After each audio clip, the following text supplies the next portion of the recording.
He betrayed me with my best friend, then both came begging for forgiveness. The night I found out my boyfriend was cheating on me, I didn't scream. I didn't throw anything. I didn't even cry. I just looked at the woman sitting across from me and realized something much worse than he's cheating. It was my best friend. And the strangest part, 3 months later, the two people who destroyed my trust were standing outside my apartment, crying and begging me for forgiveness. But by then, I had already made a decision they never saw coming. My name is Emma, and for almost 4 years, I thought I had the perfect relationship. My boyfriend, Daniel, wasn't the kind of guy who posted romantic quotes on Instagram or bought me flowers every Friday. He was quieter than that. He remembered little things. How I took my coffee, which side of the bed I preferred, the name of the restaurant where we had our first date. And whenever I had a bad day at work, he somehow knew before I even told him. So when people asked me if I trusted him, my answer was always the same. Completely. Looking back, that's the sentence that hurts the most. Because while I was trusting Daniel completely, he was slowly becoming a stranger. It started with small things. His phone suddenly became private. He started taking calls outside. He began coming home later from work. And whenever I asked him about it, he'd smile and say, "It's just work, Emma, don't overthink it." I tried not to. I really did. Then there was Sarah, my best friend. We had known each other since college. She knew everything about my relationship with Daniel. Every argument, every anniversary, every little detail. She was the person I called when Daniel and I had our first serious fight. She was also the person who told me, "Emma, if you ever marry that man, I'm going to be your maid of honor." I believed her. That was my mistake. One Friday night, Daniel told me he had to work late. I wasn't suspicious. I ordered dinner, watched television, and waited. Around 10:30, my phone buzzed. It was Sarah.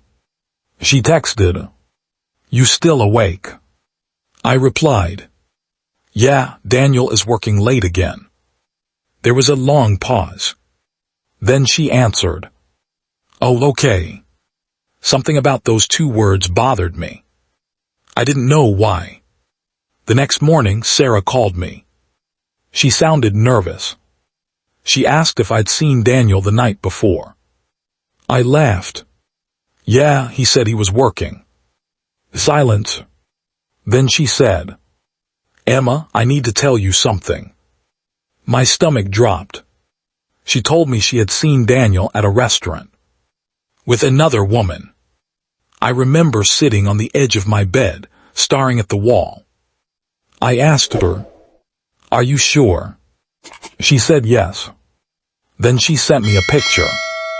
Daniel, sitting across from a woman, his hand resting on hers. My entire body went cold. But the woman in the picture wasn't Sarah. It was someone I didn't recognize. For the first time, I thought maybe Daniel really was cheating. I confronted him that night. He denied everything. He said the woman was a coworker. He said the picture was being taken out of context. And somehow, I believed him. Because when someone you love lies to you, your first instinct isn't always to stop trusting them.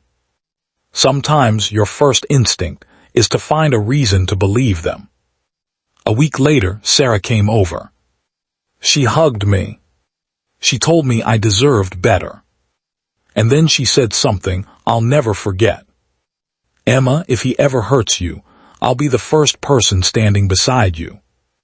I almost laughed when I remembered that later, because she already knew exactly what she was doing. 2 weeks passed. Daniel became more affectionate. Too affectionate. He started buying me gifts. taking me out to dinner, telling me how much he loved me. At first, I thought we were fixing things. Then one afternoon, I went to Sarah's apartment unexpectedly. She wasn't home. Her door was unlocked. I called her name. No answer. Then I heard her phone ringing from the bedroom. I walked toward the sound. And that's when I saw it. A second phone, sitting on her nightstand. I picked it up. There was no password. The first message on the screen was from Daniel. I miss you. My hands started shaking. I opened the conversation. There were months of messages. Months. Not days. Not weeks. Months. They had been meeting behind my back. They had been talking about me. They had even joked about how easily I believed them. And then I saw the message that broke something inside me. Sarah had written, "When are you finally going to leave her?" Daniel replied, "Soon, I just need to figure out how." I stood there completely still. It wasn't just cheating. It wasn't just betrayal. They had turned my trust into a joke. My best friend had been sleeping with the man she promised to protect me from. And Daniel had been planning how to leave me while looking me in the eyes every morning. I didn't confront them immediately. Instead, I took pictures of everything. Then I walked home. Quietly. That night Daniel came home. He kissed my forehead and asked, "How was your day?" I looked at him. Really looked at him. And for the first time, I didn't see the man I loved. I saw a stranger wearing his face. I smiled. Fine. He had no idea I knew. And I decided I wasn't going to give him the satisfaction of seeing me fall apart. The next morning, I packed a bag. I didn't take everything. Just enough. I moved into my sister's spare room. Then I waited. 2 days later, Daniel called. "Emma, where are you?" I said, "We need to talk." He immediately became defensive. About what? I sent him one picture. The conversation with Sarah. He called me within seconds. I didn't answer. Then came the messages.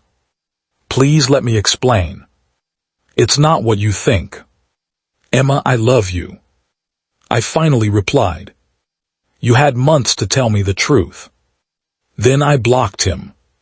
Sarah called next. I blocked her too. For the first few weeks, I expected to feel devastated. And I was. There were nights when I couldn't sleep. There were mornings when I woke up angry. Sometimes I missed Daniel. Sometimes I missed Sarah. But eventually, I realized something. I wasn't missing them. I was missing the people I thought they were. And those people had never existed. 3 months later, I received an unexpected knock at my apartment. I opened the door. Daniel was standing there. Sarah was beside him. Both looked exhausted. Daniel's eyes were red. Sarah was crying. He said, "Emma, please." I didn't say anything. He continued, "We made the biggest mistake of our lives." Sarah stepped forward. "I was jealous of you." I stared at her. She started crying harder. "I don't know why I did it. You had everything I wanted. Your relationship, your confidence, your life." I finally spoke. "You didn't want my life, Sarah." She looked at me. "You wanted to destroy it." She had no answer. Daniel said, "We're not together anymore." I almost smiled. Not because I was happy. Because suddenly, everything made sense. They had betrayed me for a relationship. And then discovered that once the secret was gone, there was nothing left holding them together. Daniel asked, "Can you ever forgive me?" I thought about that question for a long time. Then I said, I already did. He looked surprised. But forgiveness doesn't mean you get another chance. Sarah started crying again. Daniel asked, So that's it? I nodded. Yes. He looked at me like he was waiting for me to change my mind. I didn't. Before closing the door, I told them one final thing. You didn't lose me when I found out you cheated. They both looked at me. You lost me every time you lied while I trusted you. And then I closed the door. A year later, I was sitting in a coffee shop with someone new. Someone who didn't hide his phone. Someone who didn't disappear for hours. Someone who didn't make me question whether I was enough. And I realized something important. Betrayal doesn't always destroy you. Sometimes, it introduces you to the version of yourself that finally refuses to settle. Daniel and Sarah thought cheating would give them something better. Instead, it cost them the one thing they could never get back. My trust. And as for me, I didn't get revenge. I got something better. I got my life back.